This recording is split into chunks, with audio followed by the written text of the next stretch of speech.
and welcome to this edition of the Sky Careers podcast. It's my pleasure to be your host. My name's Mark Hodgson, co-founder of Sky Careers. And this episode, we've got our first firefighter. We've been hunting high and low to find a firefighter, and we've finally done so, and we've done very well. We've got Sarah Steinegg. Now, Sarah is a talented and highly decorated substation officer at the Townsville Aviation Rescue Firefighting Service, which is a mouthful. It's ARFF is the abbreviation. So Sarah won the ARFF Firefighter of the Year award in 2026, which is a peer-nominated honour in recognition of her outstanding professionalism and commitment to crew. And she also, in 2025, won an AWE recognition award, which is honoured by the Australasian Women in Emergencies Network for her persistence, innovation and connection in building systems for community preparedness and recovery. Wow, Sarah, what a mouthful. Lovely to welcome to the podcast. How are you?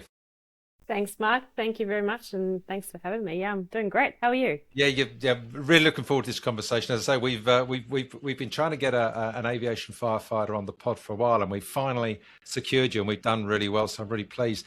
We always like to start at the beginning, Sarah. Tell us a little bit about the young Sarah. Where did you go to school, and what kind of things did you study? Yes, right. Well, we have to travel back to Christchurch in New Zealand. So my parents immigrated from Germany, and they landed in beautiful Christchurch. And I went to school. High school was Riccarton High School. Many people won't know it. The odd Kiwi out there might know it. And I must say I did enjoy school to a point. I was very, I guess, sidetracked and about the world, more interested about the world than learning. So, to get me settled down and paying attention, it had to be something interesting and well taught as well for me to, take it on board, which I'd later figure out probably was a type of a learning difficulty. But yes. And what kind of subjects? Just anything that was well taught and captured your attention. 100%. So I loved everything, so long as it captured my attention. I liked maths to a point. I liked art. I actually ended up getting into a lot of music randomly as well. I played a few instruments along the way. But yeah, love sport. So yeah, a little bit of everything, which in the end now where I sit is quite interesting, where it's I am, a little bit of everything, but not a master of anything really. Cool. And so what was the pathway from New Zealand? Well, firstly, I guess into employment, and then ultimately into aviation firefighting in Queensland. That sounds like a bit of a journey. Yes, huge journey. So the initial leap over was after the Christchurch earthquakes in 2010 and 2011. Yeah. We lost basically most of our inner city and a lot of suburbs around the area. I always had an eye for emergency services. At that time, I was working actually in retail/hospitality. So, working with people on the front line. Yes, it was retail, but obviously when the earthquakes went down, you saw who went which way. So I kind of went to a point of helping people, evacuate, ensuring my family was safe and all that so that kind of brought that out of me. So we had a few friends actually move over or were already living in Mount Isa, which is as far into the desert as you can for Queensland. And we decided to hop over there and see what opportunities were there for us to, early 20s, you want to start making money, start, putting down some foundations and trying to, get your foot in the door and find out what you really want in life. So going exploring is probably the best way to do that. Well, tell me a little bit more about the instinct to turn towards the danger rather than I guess walk or run the other way. That's interesting. It sounds like it's innate, which is really anything interesting, because most of us I think love to think faced with a challenge like that, we'd do the right thing, or the inverted commas, the courageous thing. I wonder what most of us do. I'm struck. There's a podcast I was listening to the other day, and there's a guy written a book, and he talks about this principle of the 2%, and the 2% is basically, well, but basically 98% of us aren't in the 2%, if that makes sense. And the example he uses is that when given the opportunity to either use an elevator or a lift, 98% of people would choose an elevator or a lift. Only 2% will choose to use stairs, which are obviously it's slower, but it's physical. It's probably better for us, and there's a whole load of mindset things around that. And I wonder if there's some kind of correlation between the 2% who actually say there's danger, I want to go and help people, as opposed to whoa, panic, or some degree of either panicking as fear, or I just want to save myself and run away. So there's a really interesting dynamic. How did you find that that desire or courage or whatever it was to actually move towards the danger and helping people um, rather than the other way? That's a really interesting point, and I think with the elevator and the lift thing, I would rather take the stairs, which is my way of, I guess, living. I've always taken the hard route. I don't know what it is. I guess I've learnt that you learn a lot more through the hard route, and it's hard to live in that uncomfortable area, but that is the best way to learn, is the hard way. So if you choose an easy life, and kudos to you. Some people need to, because they're not in that headspace to be able to take these challenges on top of everything else in life. But yeah, I guess an instinct when something happens, whether you do fight or flight, is, I guess, might be an internal instinctual thing. I've been brought up in a family of self-defense, so I in myself are quite comfortable, so then I feel like I am prepared to help others. Cool. Okay, so Mount Isa, Christchurch cold, Mount Isa warm or hot? Then what happened? How did you end up in aviation, or was there another step in between? Yeah, there's a few steps in between. Obviously, Mount Isa, your day job, but then I found out from a friend that you could actually volunteer as a firefighter. So the comment was, "Oh, you can do this for free. This is fantastic." So that's kind of that one comment, that one suggestion from a friend, it literally opened up all these doors for myself. And giving your time to a service, even if it's volunteer, you're able to build these skills that then obviously move over into a paid career in that same sort of aspect, which is really amazing. Yeah, and how? So you started as a volunteer firefighter, and then Mm. when did that? Firstly, how was that, and what was what training was involved? So the Rural Fire Service is absolutely amazing for people, giving back to the community, being there in the community when they need you most. The training there is you just sign up, obviously, being at a certain age. So I think 16-year-olds can sign up with the permission from their parents. Otherwise, there's just application form, blue cards, all that, just to ensure our community is safe. And then we teach you everything, hose bowling, pump operations, everything that we do now in air service with the aviation job. So yeah, learned a lot of skills there. Moved into, obviously, when it wasn't burning in Mount Isa, it actually floods. So moved into the SES as well. So brought on some more skills on top of all that, and then So on the top the of, the SES, Sarah, for those who aren't familiar.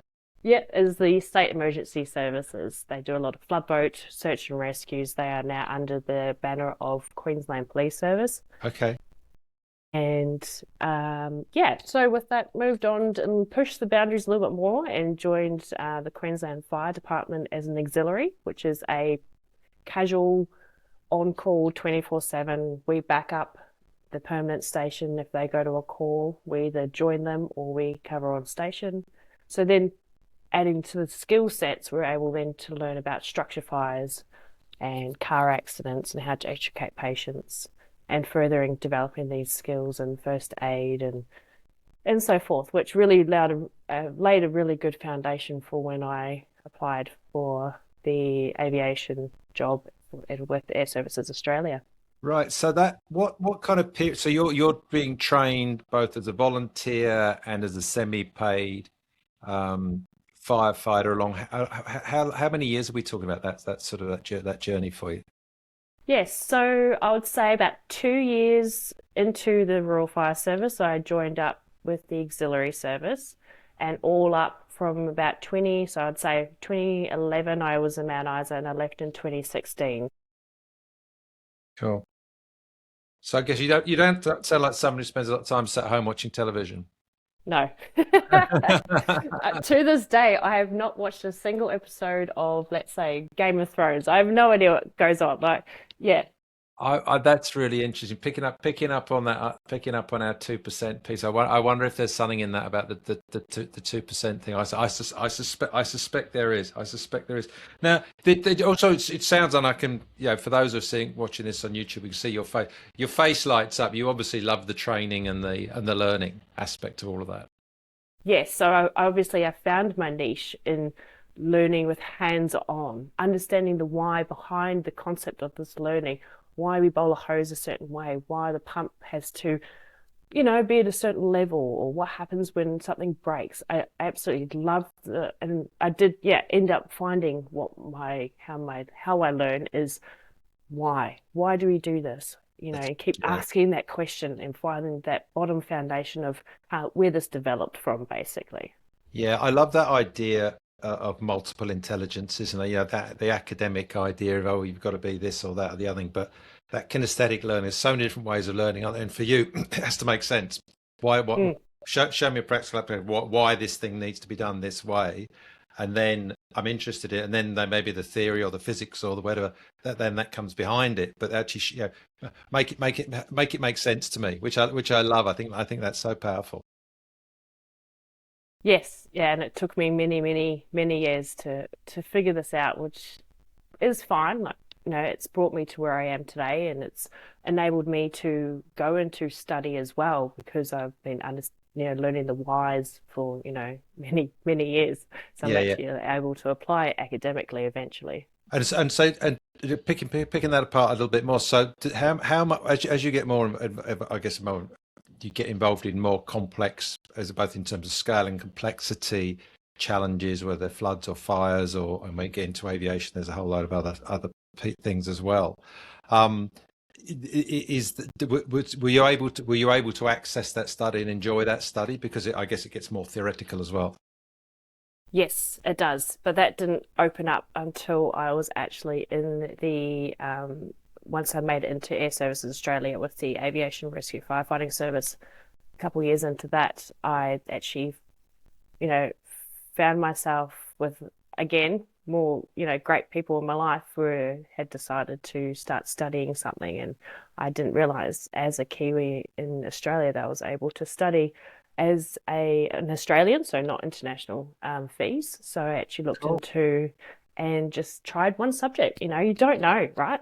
And so I tried a subject, and we are almost 7 to 8 years into my bachelor's degree now. And, try one thing.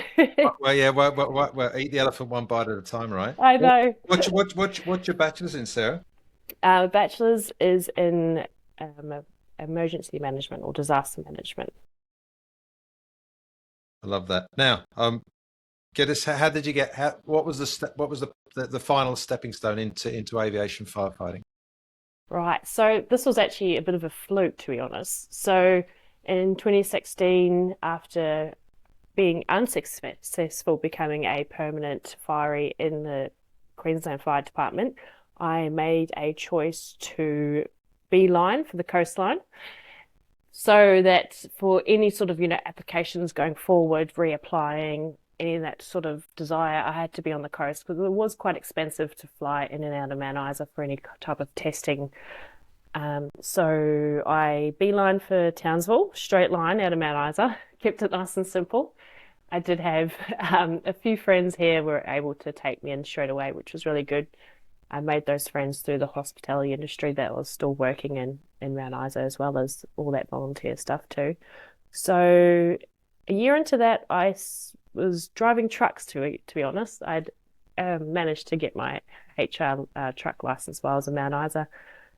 And I was driving trucks around the city, and I really wanted to get back into it. I'd missed the camaraderie. Really, yeah, I just loved it. It was great. So I started looking for jobs, and I came across the Airservices Aviation Rescue Firefighting Service on Seek, and I was like, you know what? I've got nothing to lose, right? I can either I've got drive trucks nothing else. yeah, I can, drive trucks for the rest of my life, which is fine, but Nothing wrong. Yeah, yeah. absolutely nothing wrong with that. That's how the country turns. So I gave it a shot. Nothing to lose, no anxiety over if I didn't pass the theoretical, which was always a barrier for me, and decided to do something about it as well. So I got paid for some online, not exactly tutoring, but more like testing for aptitude Yeah, testing. So just the yeah, tests online. So I was like, yeah. all right, let's, you got to give a little bit back into it, pay some money, get this underway, start to learn how the aptitude testings are expecting of you. So I did that, applied for it, and that was back in 2017. I applied for that one and found out I was successful, and I was on the recruit course in 2018. Wow, fantastic. That must have been very exciting for you.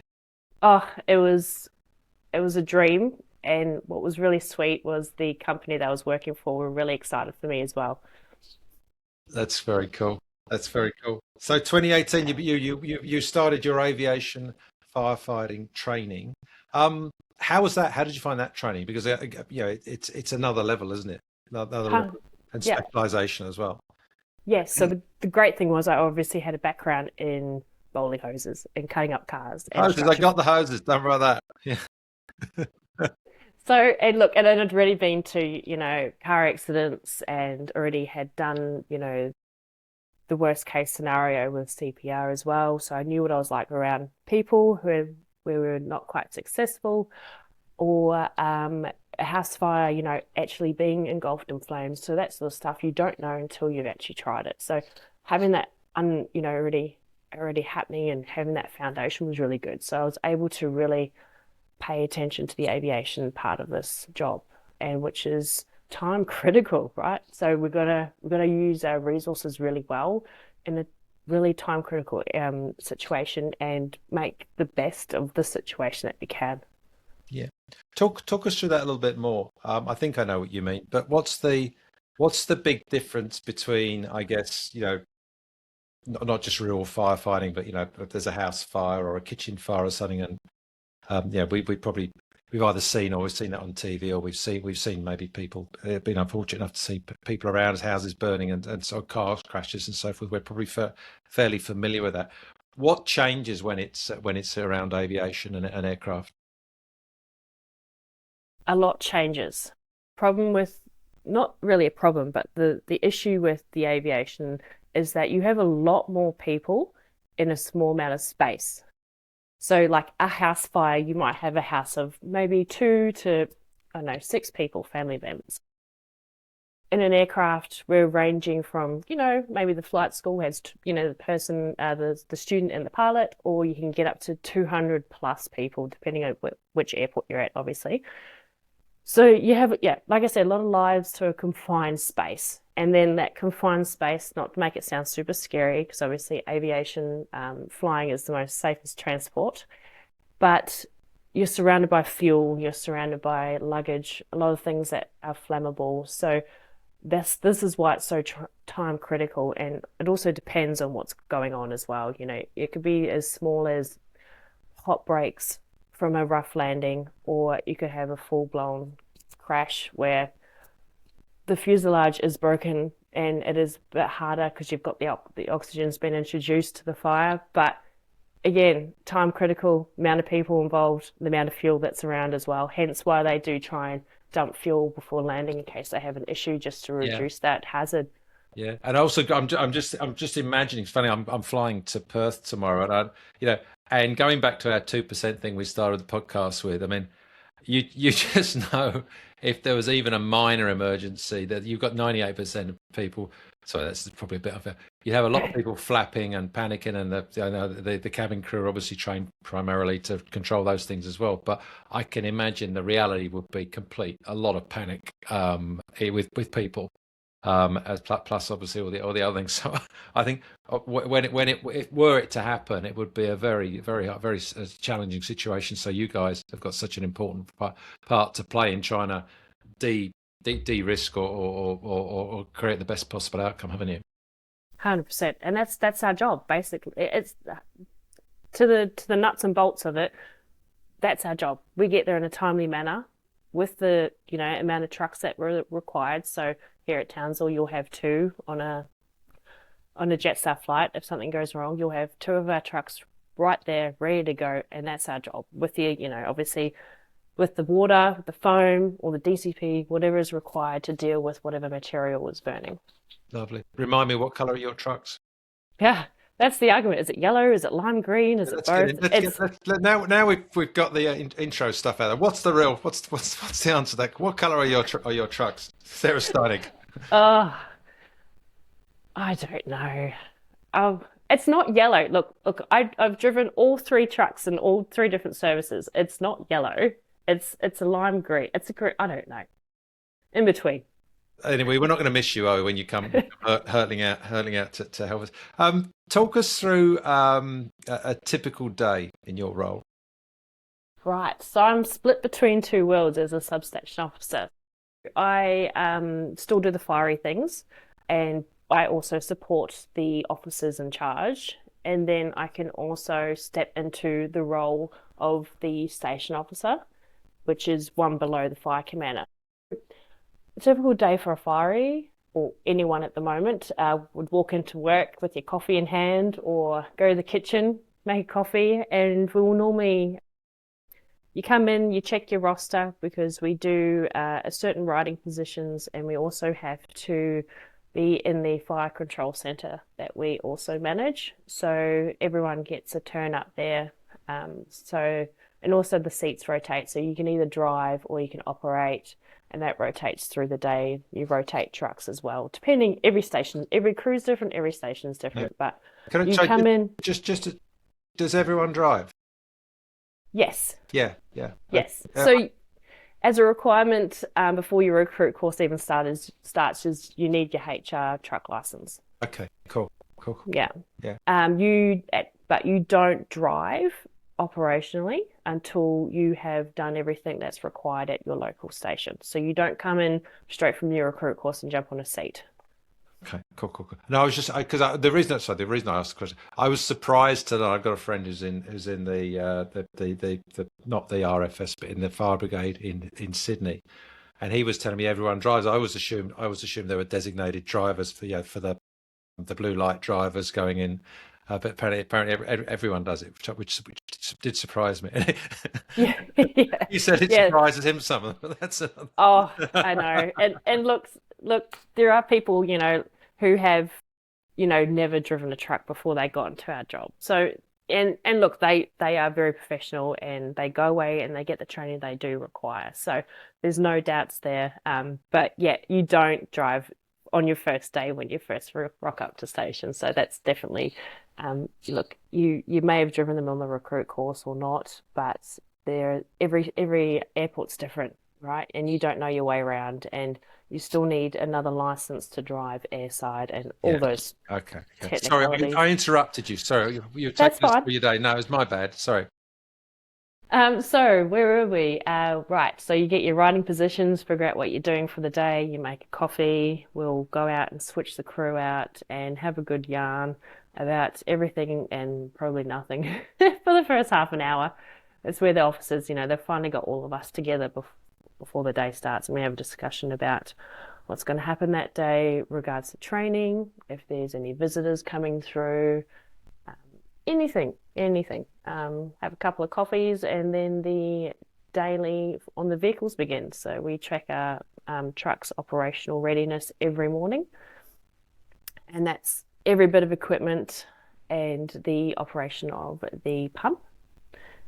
And then from there, we will go into what's called it's called Max. It's like a maintenance sheet. So basically, every item, depending on what it is, has a monthly, we call it a monthly or a quarterly or an annual maintenance check. And depending on what it is, it either gets checked by us or a specifically trained person on station, or it gets sent away back to the manufacturers for, that's normally something like annually done. Once that's all complete, we have a separate sort of station duties, which is either sometimes on the weekend can be full kitchen cleanup. It can range from washing out the engine bays, all sorts of other sort of side maintenance just to keep keep our station clean and tidy and operational. It is very important, there's nothing in the way that can stop us from responding, basically. Yeah, yeah. And how long are your shifts, Sarah? So this is also very station dependent. I couldn't tell you which ones are, but we are a 24-hour station. We work 24 hours on, 24 hours off, 24 hours on, and then 5 days off. We used to be a 10-14 station, which is what a lot of the state fire services do, which is the 2 days, a day off, and the 2 nights, and then you're 4 off. But we changed about 2 years ago. So you're basically there, you're living there for a day, for living, training, breathing, Yep. eating. Yeah. Living, training, sleeping. There is downtime because obviously we are there 24 hours and we do need to be operationally ready.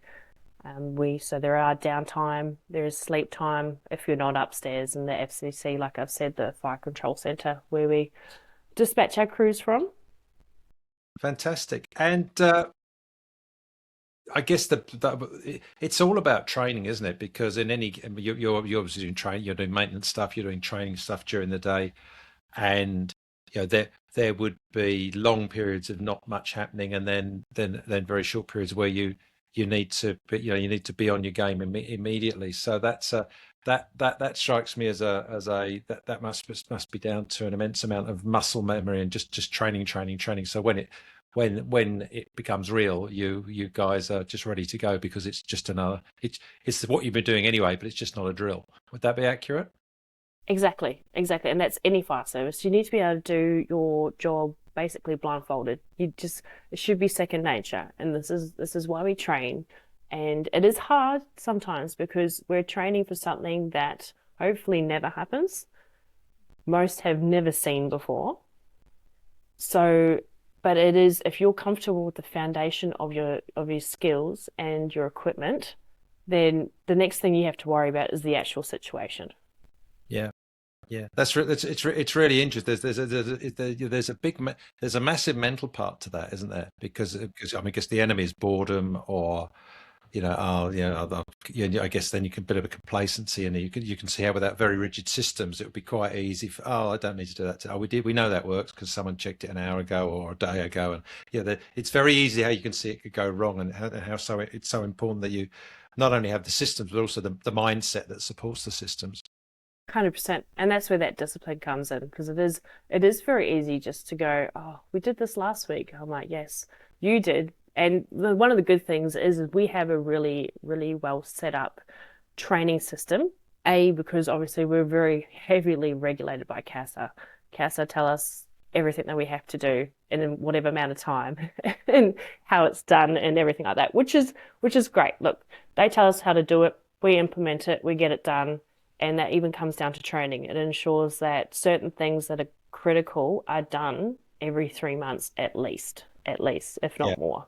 yeah, But that's the bare minimum for certain things, obviously. Some things can be left because not as critical, but especially something like your BA. So that's the breathing apparatus that we use to wear internally. So something like that has to be done more frequently due to the safety behind that as well. yeah. Cool. Do you enjoy the leadership aspect of it, Sarah? I do. I It's funny, I was thinking about this. I was like, I think I've been formed by good and bad leaders, if that makes sense. Yeah, it does. So I've had ones that, and they were and this is not talking inside air services, I'm talking broadly, Mm. people, and I've just gone, I don't want to do that. Or I think that's either outdated maybe, or you haven't considered everybody in the room. And that was me. I was the weirdo in the corner who was like, this doesn't make sense to me, or I'm not learning this, or this, it doesn't, I can't quite capture what they're trying to teach me. And so I have taken that on board and gone, all right, anyone who's learning from me, I want to ensure that, they are understanding. And if they don't tell me, I'm more than happy to readjust and learn how Yeah. I can better Look at serve a these different way people. to communicate it. Yeah. Exactly, Yeah. exactly. Because I've been there, right? Yeah. And this is kind of like trying to break this cycle of, all right, I can be better for you. And that's what a leader should do, right? They shouldn't get stuck going, no, I know this and this is how it works. Yeah, and then You then you can't. then you default to tell mode and command and control, and just sort of finger pointy as opposed. And I keep coming back to I love your earlier comment about the why. I need to understand why. Make it help it make sense to me why this is done this way, or why it's important, or why in that sequence, or whatever those things are. So I think that's fascinating. What part of your job do you enjoy the most? This, like I said, I've been in the fire service, got out, got back in again. It's the people, the camaraderie, the family that's built around it. But it's also the service, serving the community, serving the people, having that skill to help them as well. You're in like the best people for the job to help because you train. And yeah, I love it. And of course, the trucks, they're nothing they're only in our country. It's only a federal service. No one else has them. They're a I don't know fantastic what piece color of they kit. are, but we love them. Yes, exactly. What's the least favorite part of your job, Sarah?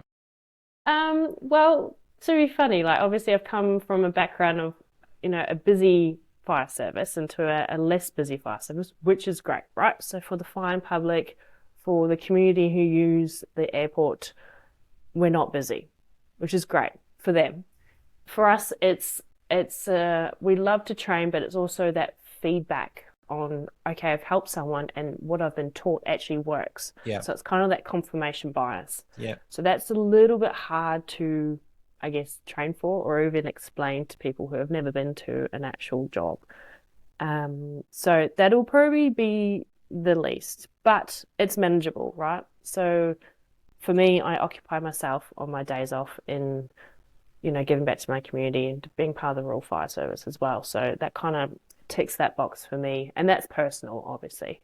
yeah. It's actually I was going to ask you what do you do when you're not at work. So I'll ask you a bit more about the non-volunteer thing, but volunteering seems to be very important to you, or Yeah, contributing and giving back. yeah. It's again, it's a I guess another family again. Moving countries and stuff like that. It's where you find very like-minded people who are willing to give up their own time as well to help the community and learn and yeah, grow as well as people, as well as a group and as well as a community because you're actually in the community that you're serving and it's they see you like you're driving around their properties or you're filling up the truck at the local fuel station and they're grateful that we are there on our days off or have even left work. Like we don't recommend that to our volunteers, but if they're able to kind of take some time off work that hopefully, does not affect their personal life. Yeah, Um, yeah, yeah. And what hobbies do you have that aren't giving back and sort of being ready to save 200 people's lives? What do oh, that's a really good question because currently, my life is filled with preparing for the bushfire season, being ready, obviously going to work. And at uni, obviously, I'm currently on uni breaks, so that'll start up again in a week's time or so. And then otherwise, we're just at the gym, right? And again, that's being prepared for the job and being fit for the service. So downtime, going to the gym, hanging out with the hubby and the dog, hang out with friends, obviously. It's really, really important. All the training, all the teaching, and then all the learning that you actually do find some time away from everything. just for your brain. You have to. For your mental health, you have to be able to take a day away from everything. Yeah, I think that's great advice. I think it's I mean it's funny. There's I mean there's a bigger conversation about how we technology make isolating us in lots of ways. But yeah, I think yeah, what you do in its own way can be quite isolating. Yeah, because there's a lot of hanging around on your own as well as being part of a team, isn't there? So it's really important to lean into friendships and the team aspect. Yes, definitely. And yeah, just to give your brain also a break as well. It's always on, well, mine is anyways. It's always thinking about something, how can we do better with this and how can we better that? So you do need to have that break. And I've learned that a lot over the recent years, especially with the added, I guess, stresses of uni, promotional courses at work, all that sort of stepping up role. You need to find some time just to walk away and you do come back better, right? It's like anything, a rest day from the gym. You need it because you come back better, you come back stronger. 100%. Yeah, yeah, yeah. Hmm. What what advice would you give to other young women and men who are looking for a career, not just in uh, firefighting, aviation firefighting, but obviously you're touching, but you're completely integrated with the overall aviation community, doing what you do. What advice would you give to other young men and women looking for a career in and around aviation? I think in general, and it's happened to me multiple times, is one conversation can change everything. Talking to this one person or engaging yourself in a certain course or showing up and talking to someone in the sector, that ripple effect from that situation can open so many doors. Especially, I mean, fire service, obviously you can apply and find out the requirements to get into the fire services. So for Airservices Australia on our website, you can see the requirements to become an aviation firefighter. But in life in general, I think having these conversations with certain people is just so important. You don't know what's going to happen. I love that. I think that's even I'm thinking I'd love a Sky Careers t-shirt that says one conversation can change everything. I think that's really I powerful. like it. Yeah, I do too. I do too. One conversation can change everything. I think that's very cool. And I get it. I mean, just it's. So I've got to land the plane, as we say, because I'll take too much of your very generous time. But your story. You've got a lovely style around you, Sarah, and an openness. And in this very short period of time, you've told us about how a young girl from Christchurch in New Zealand, got a bit curious and didn't particularly like certain kinds of learning, and then learned that. Yeah, thought that looks interesting, and then I think really interested about the Christchurch earthquakes, and found that there was something in that horrible situation, the challenge that brought out something in you that said, I want to help, I need to help, and I have the makeup, some trained, some innate, into being able to operate. And as you say, it's not for everyone, being able to operate in stressful conditions and actually help. And then you've gone from there and you've taken yourself to different places, to warmer climes in Mount Isa, and then you've sort of carried on that curiosity and not just one path, but to use your language. You've had a few one conversations that have you taken you from one place to another place, to rural fire, RFS, SES, then into aviation, and now you're obviously doing really well in that and thriving. And also, the other thing that shines through is your passion for giving back to those around you, building teams and contributing to the community. So I love that. I've really enjoyed speaking with you, Sarah. Thank you so much for being on the Sky Careers podcast. You're exactly the kind of conversation we love, because I think so many people can pick on different parts of what you're speaking about, whether they're a new person interested in potentially specifically becoming a firefighter, or generally interested in aviation, or really maybe there's nothing to do with that at all. They're just in an area where they think, actually, I'd really like, I should be volunteering in something, or I want to become part of a team. I'm operating outside of teams, or I'm not. Or the other thing, I'm not really doing what I love, because one thing that shines through is you've really got a passion for what you do, and that goes a long way. And it's I would think if you don't love being a firefighter, then spending 24 hours sat on the side of an airfield would be really boring. So you obviously love that. So that's really cool. So thank you so much, Sarah, and I wish you all the best for wherever your career takes you next, because I'm sure it'll take you somewhere interesting. Thanks so much. Thanks, Mark. Thanks so much for having me. Thanks for listening to the Sky Careers podcast. If today's conversation has sparked your interest in aviation, then head over to our website at skycareers.com.au. Whether you dream of flying aircraft or you're curious about the hundreds of other exciting roles that keep the aviation industry moving, Sky Careers is your gateway to discovering these opportunities. And if you are already in the industry, check out Sky Careers Connect and Sky Careers Leadership and consider joining our online learning community. Until next time, keep reaching for the skies.